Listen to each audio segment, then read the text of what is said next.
20 மாதம் மட்டுமே இந்தியாவுடைய பிரதமரை ஆண்டாலும் கடின உழைப்பு, திறமை, நேர்மை, சிறந்த ஆளுமைக்கு எடுத்துக்காட்டாக வாழ்ந்தவர் தாங்க லால் பகதூர் சாஸ்திரி ஐயா அவர்கள். அரசு வாகனத்தை ஒருபோதும் குடும்பத்துக்கு பயன்படுத்தக்கூடாது அப்படிங்கிறதுல உறுதியாக இருந்தாங்க.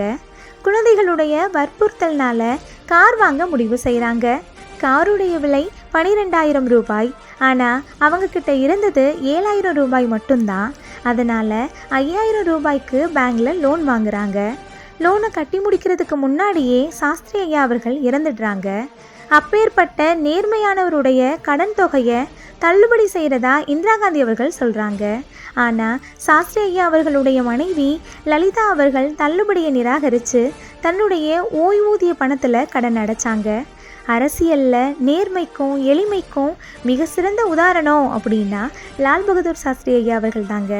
இப்பேற்பட்ட பிரதமரை பற்றி நீங்கள் என்ன நினைக்கிறீங்கன்னு கமெண்ட் பண்ணிவிட்டு அப்படியே நம்ம சேனலை சப்ஸ்கிரைப் பண்ணிக்கோங்க.